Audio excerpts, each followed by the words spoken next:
stop. Hello everyone, welcome back to our YouTube channel My Notes Coach Academy.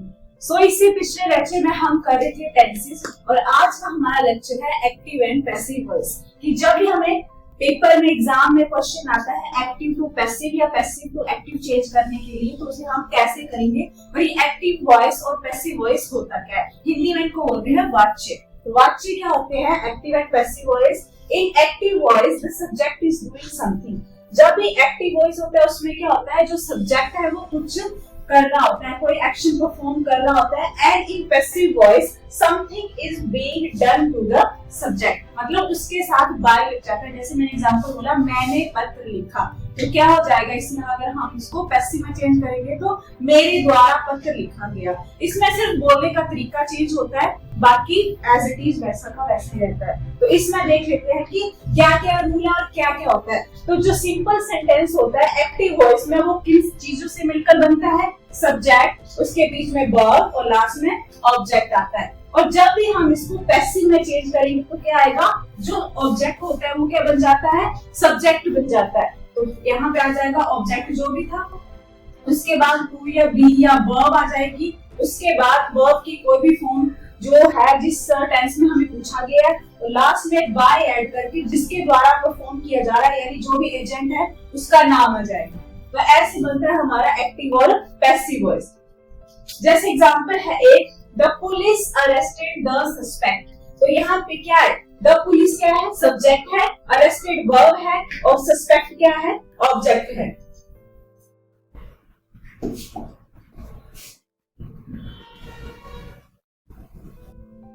जैसे यहाँ पे है the police क्या है?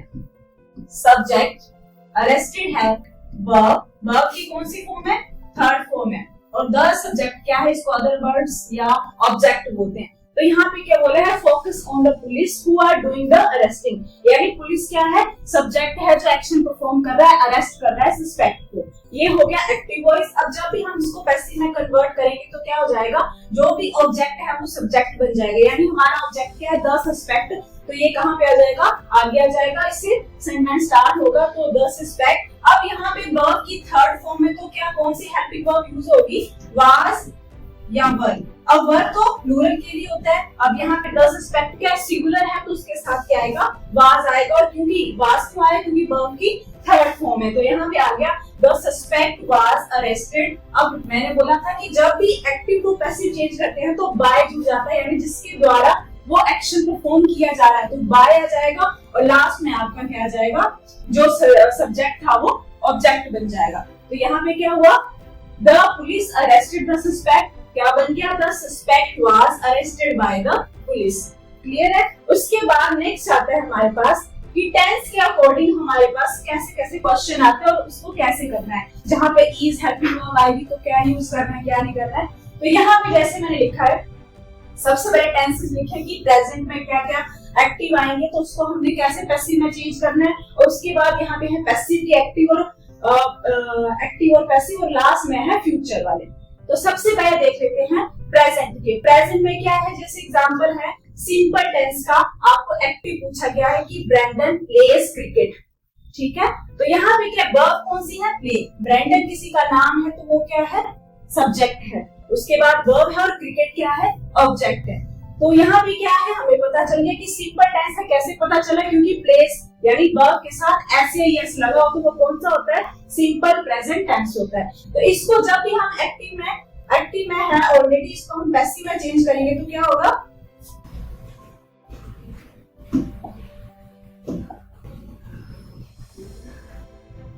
जब भी हम इसको पैसिव में चेंज करेंगे तो क्या होगा? जो क्रिकेट है ऑब्जेक्ट है वो सब्जेक्ट बन जाएगा, यानी क्रिकेट पहले आ जाएगा। और यहाँ पे एस या एस लगा हो तो यानी सिंपल है, तो इसमें कौन सी हेल्पिंग वर्ब का यूज करेंगे हम? इज, एम और आर। आर प्लूरल के लिए होता है, थर्ड पर्सन प्लूरल के लिए, एम किस लिए? अपने लिए, आई एम, और इज किस लिए आएगा? सिंगुलर के लिए। तो यहाँ पे क्या है? क्रिकेट सिंगुलर है तो इसके साथ आएगा इज और वर्ब की थर्ड फॉर्म, और ऐड करेंगे हम बाय, और लास्ट में जो सब्जेक्ट था वो ऑब्जेक्ट आ जाएगा, यानी जो नाम था ब्रैंडन। तो यहाँ पे क्या बन गया? Brandon plays cricket. इसका पैसिव क्या बना? Cricket is played by Brandon. तो ये था सिंपल का। उसके बाद आता है कॉन्टिन्यूस। कॉन्टिन्यूस में कैसे पता लगाओगे आप कंटिन्यूस है? जैसे हमने टेंस किए थे तो उसमें क्या था, वर्ब के साथ आईएनजी लगा होता है, उससे हमें पता चल जाता है कि कंटिन्यूस है। तो ये यहाँ पे लिखा है ब्रैंडन इज प्लेइंग क्रिकेट, यहाँ पे इसका नाम आएगा, नाम या कुछ भी जो भी है आपके क्वेश्चन में दिया होगा उसी का नाम आएगा जो ऑब्जेक्ट बनेगा, यानी सब्जेक्ट जो भी ऑब्जेक्ट बनेगा। तो यहाँ पे ब्रैंडन इज प्लेइंग क्रिकेट, तो इसका क्या बनेगा, जो ऑब्जेक्ट है वो सब्जेक्ट बन जाएगा क्रिकेट। अब यहाँ पे हेल्पिंग वर्ब है, इज सिंगुलर के साथ इज ही आएगा। इज, अब जहां पे भी आईएनजी आया हो तो पैसिव में क्या लग जाता है, बीइंग लग जाता है। क्या लग जाता है, बीइंग। तो क्रिकेट इज बीइंग, वर्ब की third form played by Brandon, cricket is being played by Brandon. उसके बाद आता है परफेक्ट टेंस। परफेक्ट टेंस में कौन सी हेल्पिंग वर्ब यूज होती है, हैज और हैड, जो कि हमने टेंसेस में पढ़ा था। तो यहाँ पे है Brandon has played cricket, has लगा है तो जब भी ये वाली हेल्पिंग वर्ब आएगी तो इसके साथ क्या लग जाएगा, बीइंग लग जाएगा। क्या लग जाएगा, बीइंग। तो यहाँ पे क्या बनेगा, जो ऑब्जेक्ट है वो सब्जेक्ट बन जाएगा, cricket has been played by Brandon.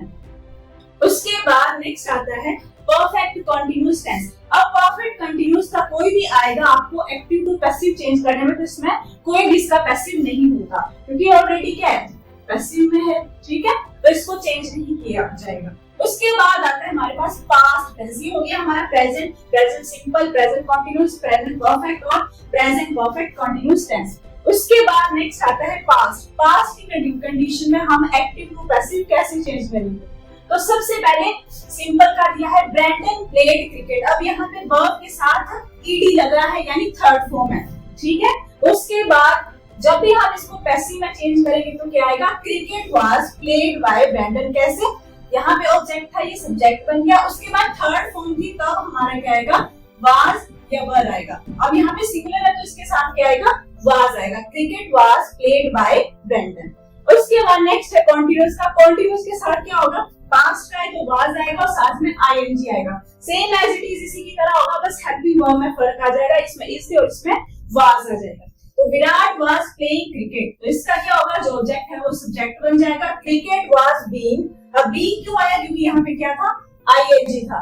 तो cricket was being played bye Virat. उसके बाद नेक्स्ट आता है परफेक्ट टेंस। परफेक्ट टेंस में क्या होगा, Brandon had played cricket as it is, जो हमने सिंपल में किया प्रेजेंट में किया वही होगा, सिर्फ क्या होगा, बी लग जाएगा। जैसे हैज के साथ बी लगा था वैसे ही हैड के साथ बी लग जाएगा, cricket had be played by Brandon. और as it is perfect continuous tense का कोई भी पैसिव नहीं होता है क्योंकि ऑलरेडी पैसिव है।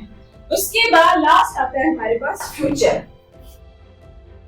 अब फ्यूचर में जैसे आपको एक्टिव दिया हो और उसका पैसिव कन्वर्ट करने के लिए बोला हो तो उसमें क्या चेंजेस आएंगे ये मैं बता देती हूँ आपको। जैसे एग्जांपल है यहाँ पर, ब्रैंडन विल प्ले क्रिकेट। अब यहाँ पे विल है तो आपको पता लग गया है कि ये कौन सा है, फ्यूचर का। तो इसको कैसे करना है, विल आएगा तो जब भी विल या शैल आएगा, जब भी इसको पैसिव में चेंज करेंगे तो इसके साथ क्या लग जाएगा, विल बी और शैल बी। ठीक है, तो यहाँ पे क्या है, ब्रैंडन विल प्ले क्रिकेट, तो cricket will be played by Brandon. यहाँ पे विल के साथ क्या लग गया, बी लग गया। ठीक है, बस इतना से चेंज आएगा। उसके बाद अगर आपको ऑलरेडी ऐसे दिया हो कि Brandon will be playing cricket, तो इसका क्या होगा, क्योंकि बी पहले से लगा हो इसमें, तो इसका क्या होगा, कोई भी पैसिव नहीं होगा। उसके बाद नेक्स्ट आता है Brandon will have played cricket. अब विल हैव करके आएगा तो क्या इसमें चेंज होगा, ये will have been, will have been, shall have been. ठीक है, तो इसका क्या हुआ, cricket will have been played by Brandon. उसके बाद लास्ट आता है जो हमारा था परफेक्ट कंटीन्यूअस टेंस, उसमें आएगा Brandon will have been playing cricket. तो इसका एज इट इज कोई भी पैसिव नहीं होगा क्योंकि ऑलरेडी पैसिव है। तो ये थे हमारे एक्टिव और पैसिव वर्ड्स की, इसको टेंस के अकॉर्डिंग हमने कैसे चेंज करना है और कौन सी हेल्पिंग वर्ब का यूज कहाँ पे करना है। तो यहाँ पे जैसे इज एम आर आएगा, इज एम आर आएगा, आईएनजी आएगा तो साथ में बी लग जाएगा, और सिंगुलर के साथ इज आएगा, आर किसके साथ आएगा, प्लूरल के साथ आएगा। अगर वर्ब की थर्ड फॉर्म दी होगी और सिंगुलर है तो वाज आएगा, प्लूरल है तो वर आएगा। तो ये थे टेंसेस प्रेजेंट, पास्ट और फ्यूचर के। आई होप आपको समझ में आ गया होगा कि एक्टिव और पैसिव कैसे चेंज करने हैं हमें। तो अगर आपको मेरा पढ़ाया हुआ समझ में आ रहा है तो आप हमारे चैनल को भी सब्सक्राइब कर सकते हैं। Thank you.